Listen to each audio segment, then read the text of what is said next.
Nataraj. I'm introducing the next talk, which is Modeling Prediction Mitigation Vaccine Policy by Professor Yang Quan Chen, uh, who is earned his PhD from Nanyang Technological University in Singapore. He's been a faculty of electrical engineering at Utah State and more recently at University of California, Merced. His research interests include mechatronics for sustainability, cognitive processes, applied fractional calculus, signal processing, and distributed parameter systems, especially for mobile actuator and sensor networks. It's highly cited. Pleasure to have you here, Professor Chen. Are you ready with your slides? Yeah. Good morning, everyone. I want to thank the organizer to invite me to give a summary of our group's work in this direction. So the previous Professor Balachandra gave a very nice presentation that actually saved a lot of my time to give overview of the model. So I appreciate that. So it's very early morning here. So first of all, I want to thank this, let me see. Okay, so let me just do something here. It's blocking. Okay, so first of all, I want to thank Yan Ting for prepare many part of this slides. Then we have a team member, Yan Ting, Li Hong, and we have basically four PhD students and four professors.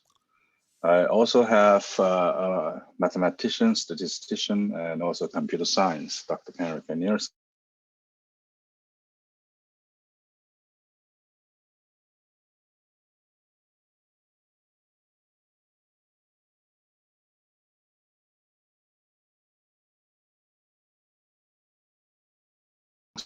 UNAM, National University of Mexico, and his team.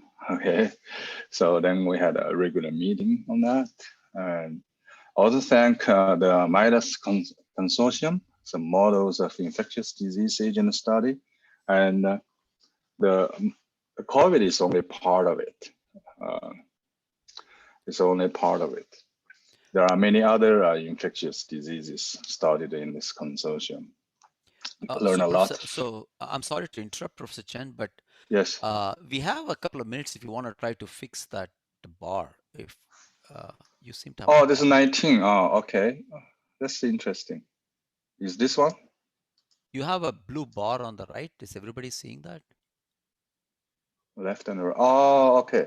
This one. This is a video panel. Yeah, it's a video panel. Seeing your Zoom controls. We're seeing your Zoom controls. So that seems to be.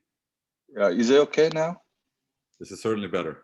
It's better because it's up on the top. So yeah.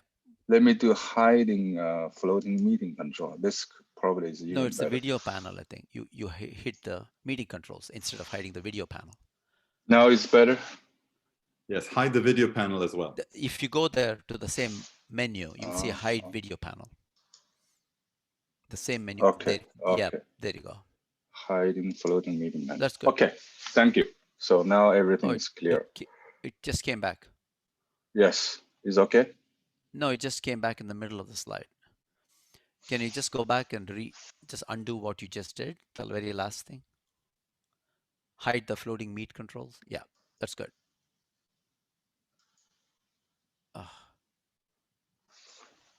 Now it should it be gone. Can you move it to the bar? No, there's nothing showing on my screen. You're good now. Go for it. Okay, good. So thank you. Thank you very much. Yeah. Sorry for that glitch. So we learn a lot from the MIDAS activities and their work. So we choose to participate two of the projects on the COVID. One is called MMods, I'm going to introduce. And another one is called Forecast Hub for the COVID. So for the data sets, we used the Google mobility data set and also Facebook symptom data set. So I'm going to, so here's my outline, and people may wonder why fractional order model. I'm going to explain a little bit. Then actually fitting forecasts, those are standard. A lot of codes, a lot of existing work, and at least in the forecast hub, at least like 50 some models competing each other. And so it's a very interesting global effort. Then we also presented something on the mitigation and intervention study, asking what if questions. What's the framework on that? And most recent months, we are studying the vaccine as a control problem. By training, I'm a control person. So it's still ongoing. So part one is an introduction. First, this is my university, UC Merced. Is a very new university, started in 2005. But now it's already within the top 100, top 100 in the United States, and in all public universities, we are number 40. So it's pretty impressive in such a short time. And also, I want to share with you that we are the first university as of December 2020. We are already in the US public university achieved carbon neutrality. So this is official right now. Many of you, if you know that the University of California as a system, university system is the best system in terms of many things. One of them is the number of Nobel Prize winners. Okay, so let's go. I think I can skip and save time on a lot of background information. So without any curing medicine, so what we can do is just social distancing, adding testing, and then now recently we got a vaccine. So from dynamic system point of view, how we can understand everything here.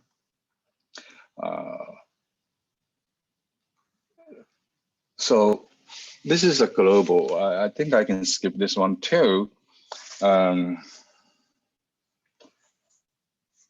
So I can skip this one too. So you can see that the only word coming to our mind probably is the word complex. So it's a very complex behavior, complex phenomenon. Okay. So lots of cases every day. So this is a MMods network. We had 2 team papers describing the MMods, multimodal outbreak decision support, and COVID-19 forecasting hub. So I'll come back to this one. Just there's a website, MModsNetwork.us and COVID-19.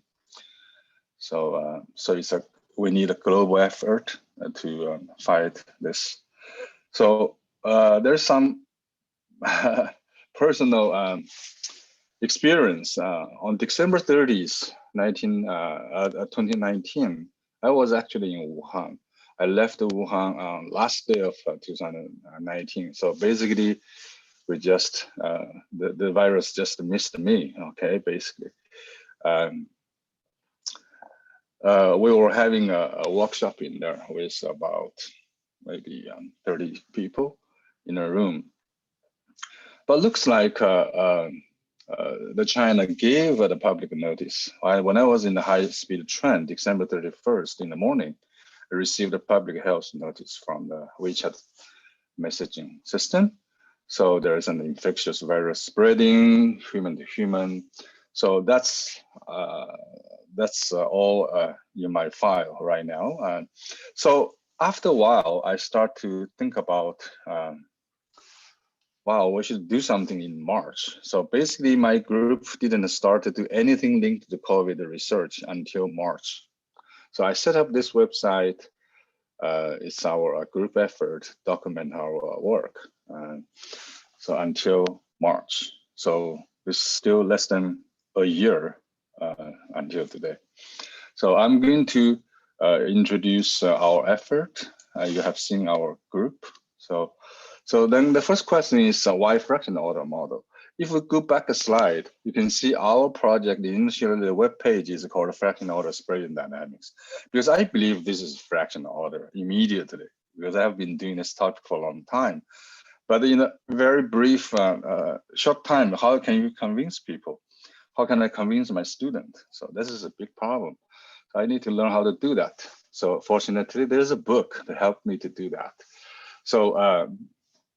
So Bruce West wrote this paper called Fractional Calculus View of Complexity, Tomorrow's Science. In other words, it's okay to use integer order calculus. Then the science you are doing is just today's science or yesterday's science. If you want to do tomorrow's science, you have to use fractional calculus because we need to deal with the complexity. But what is the complexity in our system here? The question is, we had lots of inhomogeneity in not only population, but also a geographic distribution and even the testing, okay? If you think about the distribution part, it's non-uniform. It is inhomogeneous. And the memory side, it's true that the reason we have today's situation probably is because of the causes for a long time ago. Our behavior will have consequences, maybe long-term consequences. So in that point of view, we call that is memory. So if we want to consider all these things, then we need to use fractional calculus to help us. So another question is, yeah, integer order calculus is working, but why fractional calculus? Can fractional calculus beat the best of the integer order calculus based model? So we need to answer this question. So then we do have some evidence I'm going to show you later. That better than the best question, okay? So we also respect the physics. So because we have to consider the spreading dynamics, SIR, compartmental models, and its modifications. So therefore, we decided to work mainly based on the fraction order SIR-based compartmental models with certain extensions. Okay. So this is a slide I want to usually visually convince people about using a fractional calculus. So fractional calculus is like adjustable range. So you solve the problem using one range instead of a bunch of ranges with different sizes. Another point of view is because of complex fluids, soft matters. So if you want to understand the microscopic level of understanding of the force generating mechanism. So if we look back at Hooke's and Newton's work, integer order based mechanics should have something in between the integer order calculus, integer order models, okay? So, but people say, give me an interpretation. So there are many work interpret the fractional calculus. So in fact, the fractional order integration should be understood first. It is also true that integer order integration showed up much earlier than the differentiation, okay? So this is just the inverse power of the time function, and convoluted with f, you will get alpha's order in A. So I think everybody knows Riemann integral here, Lebesgue integral. So it's the area underneath the curve. But what if a fractional calculus? So basically you can use a Riemann-Stieltjes integral idea here and start to do a projection. So this is origin here. And you go to, you have function, original function is a red. The green one is actually is a G function in here. So the blue one, okay? The blue one projected on that wall is the fractional.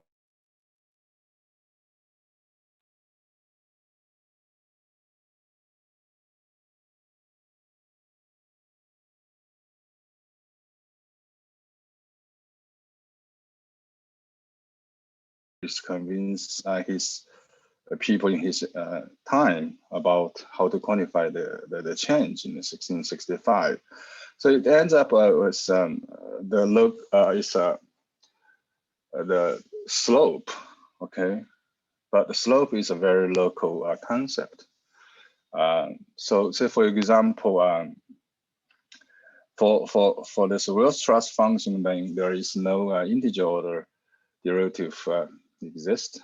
So we need some non-localized concept, like using a fractional order integration first. After that, you do an integer order differentiation. So that's exactly the fractional order derivative. So it can be all connected here. I want to make a comment that Caputo derivative, we need to do integer order differentiation first and the fractional order integration. So therefore, Caputo cannot deal with Weierstrass function. Still, I have to use a Riemann rule. So that said, this part of the fractional order integration is the memory. So 1 over t, this is inverse power, is a heavy tail. Okay. So then okay, I think this is a standard now. Generalize this EIR model. So basically susceptible S exposed, then you have a insusceptible. There's some people, this compartment, then infective, quarantine, then recovered and death, okay? So basically this is the basic SEIR. Then generalization is to introduce the R, D, and P in here, R, D, P, and here. So these are the infection coefficients, and this is a bilinear term. It's also called incidence rate, the simplest case. So this model, I think we can skip this one too. We used almost the same symbol here as Professor Palachandra. So susceptible, exposed, infection, quarantined, removed, death, and insusceptible. So this is, remember this is a model 2, okay, model 2. So this is just an explanation of this model 2. This is the model we mainly used. But let me go back to show you model 1 is a generalized SEIR model. Its basic model is like this, okay?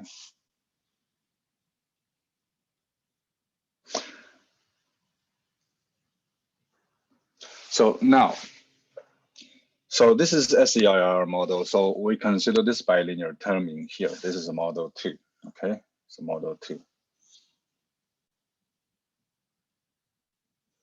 So this is called bilinear incidence function. So that's the 2 models. Then we did analysis of raw data, talking about the correlation analysis. So we can see the ACF behaves oscillatory and also with very slow decay. So that's already another hint for us to consider fractional order dynamics here. So then we are going to introduce model 3 is all the left-hand side, we have the same fractional order here. And hopefully this will give us long memory consideration. Then model 4, model 5 is we use the integer order on the left-hand side, and then we introduce a fractional order integration inside the right-hand side here, okay? And model 5 is both sides we have fractional order. So it makes sense that this fractional order integration here will be able to account for those heterogeneity in the population. So with that, we'll try to fit and we'll do some forecast. Okay. We have 2 papers published in the nonlinear dynamics special issue here. So details are all in this models. I'm going to just show you a very specific result to see the fitting that we can do better than the best. Within all these 2 papers, we also discussed, like Professor Balachandra discussed, about the existence of the disease-free equilibrium point and the conditions, and so on and so forth. So this type of fitting, so we want to have a very fair comparison. Okay, fair comparison. So we choose 10 days forecast error. Then you do the average about this forecast error. Then we compare model 2 and model 4. One is integer order, one is fractional order. Okay, fractional order. We use the United States as a whole this data. So we are going to observe that. So case 1. So case 1 is error accumulated confirmed, and errors quarantined confirmed. So you can see we have a model 1 and a model 3, and model 1 and model 3. So basically, this 3 means the averaged error. Okay, average the error, mean cumulative error. So for the 10 days. Then you can see that the M3, the consistently doing better job than the integer order part. So these are all based on the best fitting results. So we can say that fractional order's best result is better than the integer order model fitting results. So then we participate in this forecast hub. There are about 30 plus research groups, and they have huge amount of data, okay, using the forecast. So if you are interested, you can take a look at this COVID forecast hub. It's a very nice visualization, and also we put on the CDC webpage. It's becoming one of the important source to see the results. So then using the idea of wisdom from the crowd, so the results from this forecast hub was frequently cited, used. So our group is one of these teams, okay? And there's a protocol you can join. So we do every day, you do a 4 weeks of a prediction. It's like a month ahead of the prediction. So our model submitted to this forecast hub is like this one. It's a fractional order generalized SEIR model.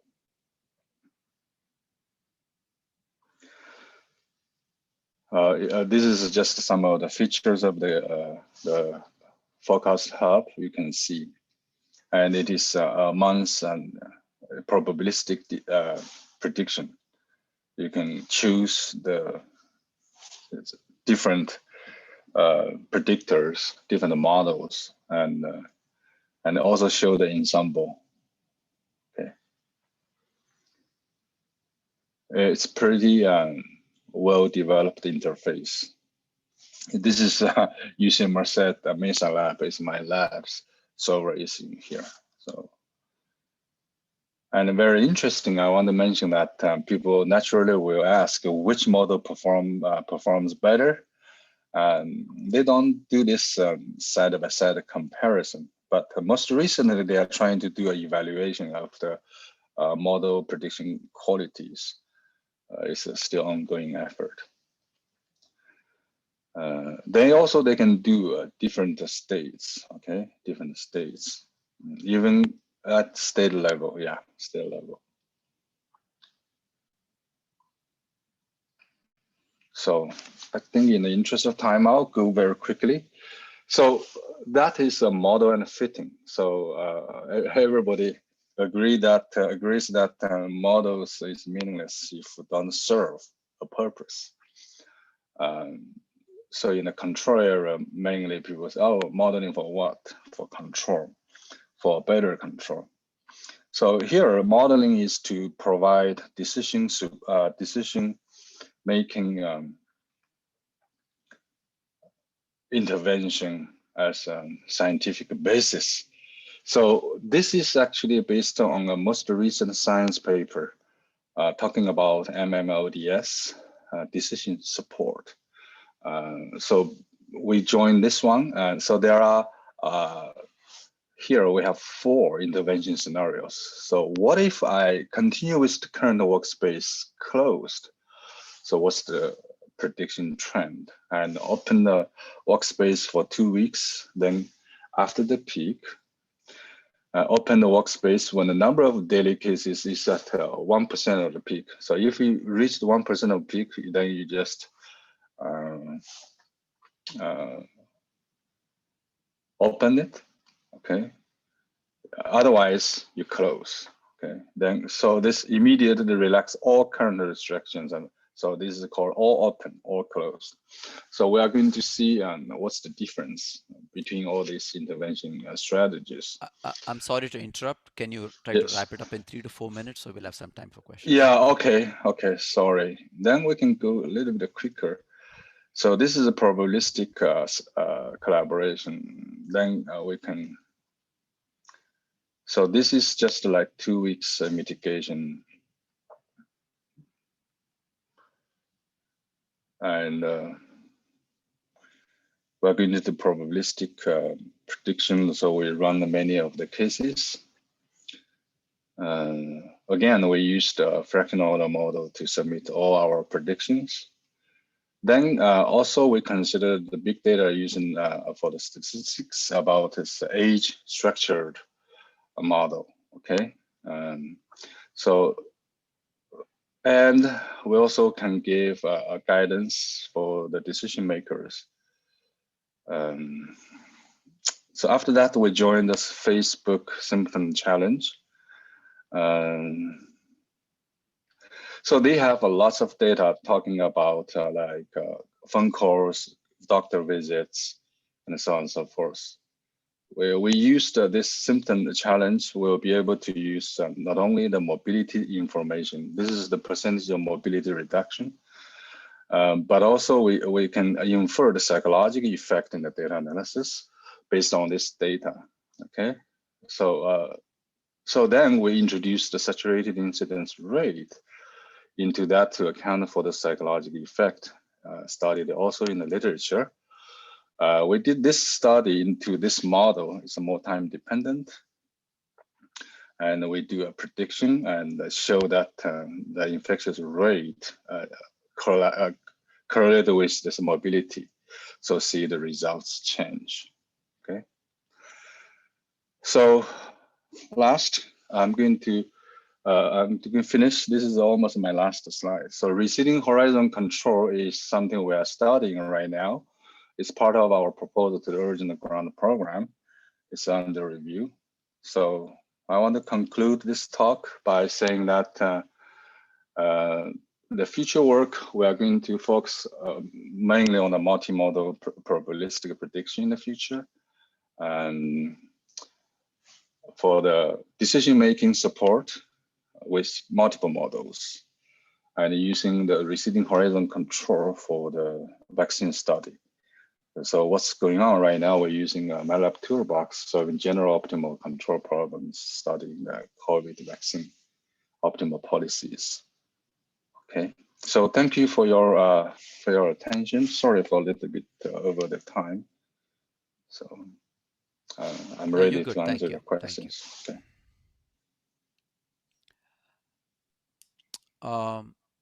There is a question, Harry asked a question in the panel. I think you can read it. Is it correct to interpret the fractional derivative as essentially a scaling behavior for the problem memory? How would it compare with distributed delay function like Bala described with the, I was going to ask the same question, how does, Yeah, actually, I wanted to make a comment that the distributed delay is also becoming a non-local model because you are already introducing the memory in there. It's sort of similar, not, it is a convolution kernel. From that sense, they are all convolution kernels. Yeah. okay. Walter is asking, can we use the mobility data to better predict the dynamics through an assessment of the contact rate? Oh, we have evidence on that. Yes. So you're in the process of doing this right now? Oh, in this MMods, it's required to use the mobility data. Yeah. So that affects use the mobility data to alter the incident Yes. rates. Okay. Yes. Okay. Yeah, exactly. But we sent this paper. No, the leading PI sent this paper to Science and it was rejected. Well, There, that's not unusual. and then they are now under review for Nature. It's funny. So I had a brief question about fractional order. So is that, are you estimating the value also from the data? Yes, we use the data to fit it. Yeah. Is there a unique problem when you get um, it's a difficult system identification problem. You're estimating even the order of the, in addition to so much other, how many other parameters you're estimating. I understand your question. Yes. First of all, we are not using a Monte Carlo type of stochastic model. We are using a deterministic model. But then later on, we introduce stochastic sources. So then we generate a probabilistic prediction. But during the fitting, during the fitting, it's basically a least square fitting.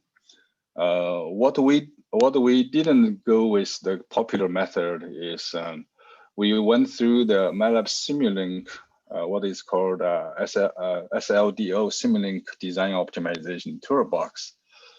It is a very efficient way to do the fitting. Okay.